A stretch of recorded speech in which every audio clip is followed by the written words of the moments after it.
The following contest is scheduled for one fall.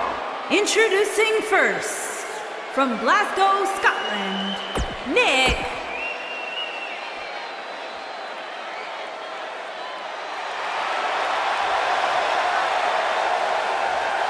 It's Little Miss Bliss!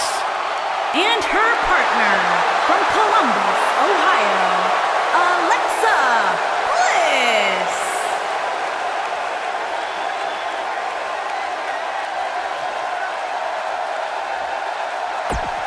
Five.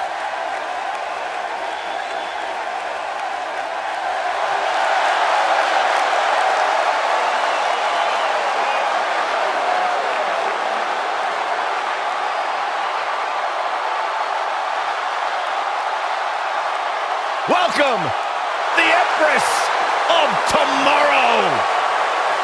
And their opponents, first, from Osaka, Japan, Asuka!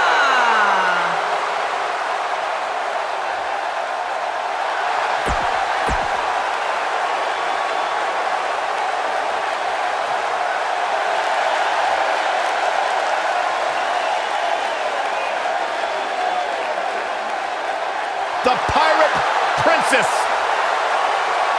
And her partner, from Yamaguchi, Japan, Kairi Sane!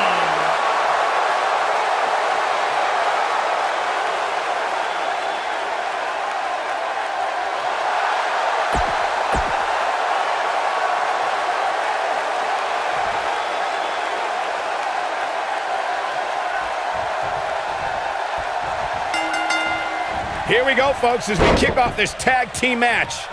Well, you can't ask for much more than this, especially given how talented these women are.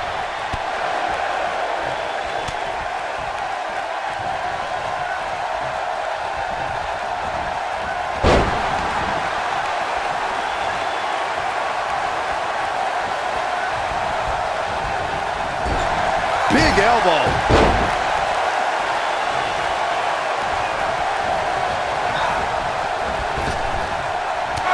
Look out. There she goes.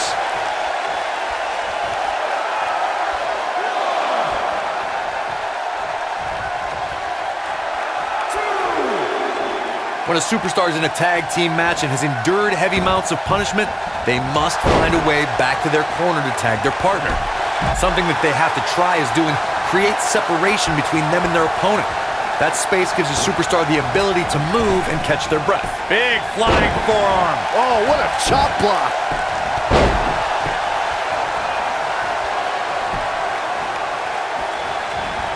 Corey, you touched on this before. Part of a tag team's ability to be successful is their ability to endure punishment and make their way to their partner when they need to tag out. One way to do that is to create that separation you spoke of so they have some space to gather themselves and time to make their way back to the corner. You're absolutely right, Michael. What's the use of having a tag team partner if you're not able to get to them when you got to tag out of the match? Getting that separation is key in breaking any momentum your opponents could have, maybe the difference between a win and a loss, maybe even more.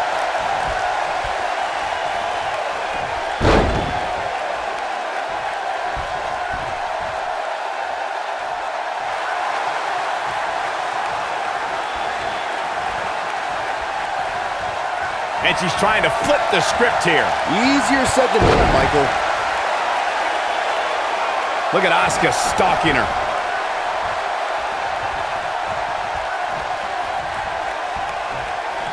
She should stay where she is. Tag. Ah! Boom, what a kick.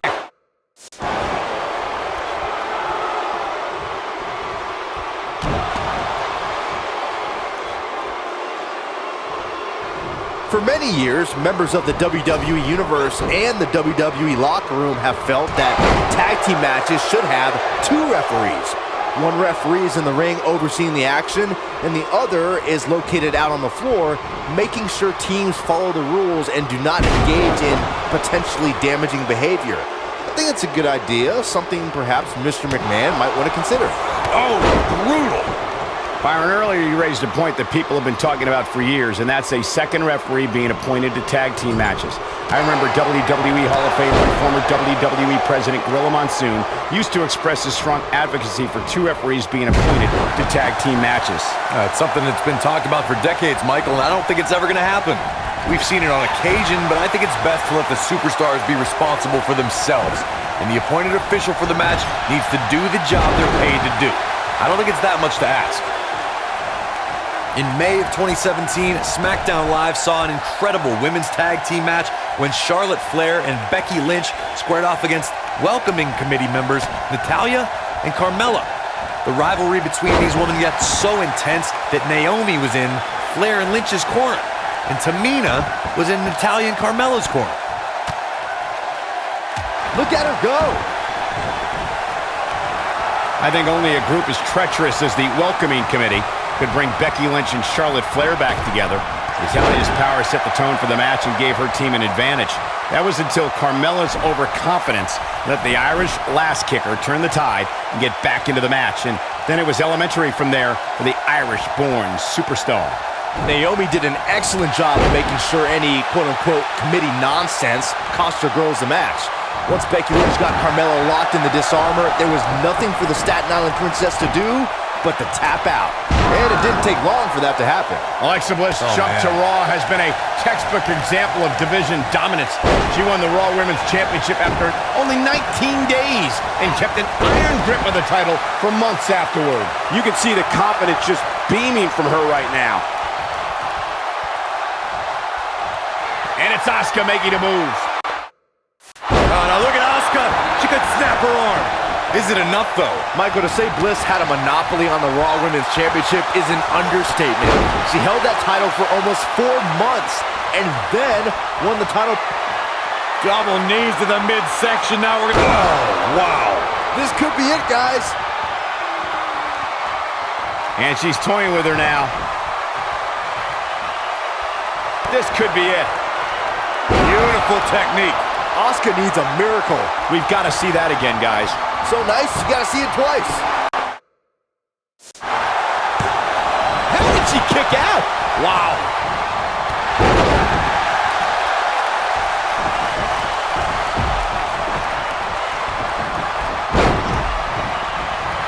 Alexa Bliss gets out of the way quickly. Most of the truly great tag teams in sports entertainment created a double team finishing maneuver. The spike pile driver from Anderson and Blanchard, the heart attack from the Hart Foundation, the rocker dropper from the Rockers, or the doomsday device from the Road Warriors. A team needs to have a tag team finisher. Look at Asuka. Striking from every direction. And one to the face. Wow, what a gritty performance. I couldn't be more impressed by that combination, Michael. Corey, a few moments ago, you mentioned some of the great tag team finishing moves in sports entertainment history. Don't forget about the 3D from the Dudley Boys, or the double drop kick from the 2017 WWE Hall of Famers, the Rock and Roll Express.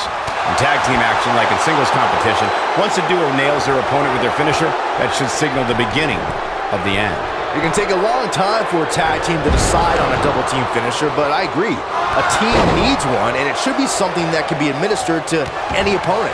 That's when a finishing move is truly effective. And since we're talking about tag teams, remember you and your partner have until the referee's 5 count to execute the move. We have Alexa Bliss in action here, and she's been one of the most dominant competitors in WWE since moving up from NXT.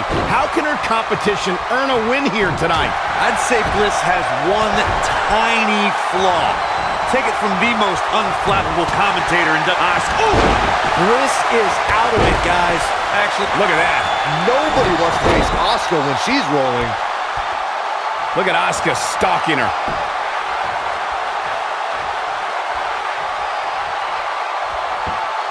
She hits here, this match is over.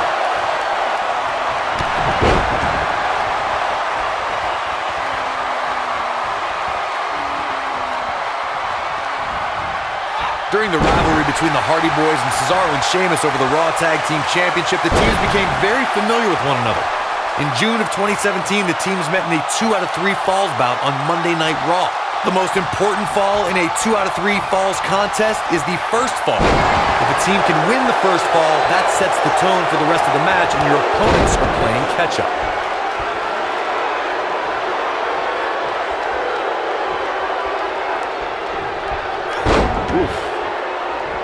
And 2 from the goddess with insult to injury. Game, set, match. This one is over. I thought that was it. It's gonna take more than that. Oh, man, what a hit. Knocked right off the apron. And now one more time. Ooh, what impact. This one's over, guys. That's worth another look. Yeah, I want to see that again. Over, got the shoulders down. Asuka gets the shoulder up. Right now, I just don't know what it's going to take. This could do it. Uh-oh. 2, 3, and that's it. This one is over.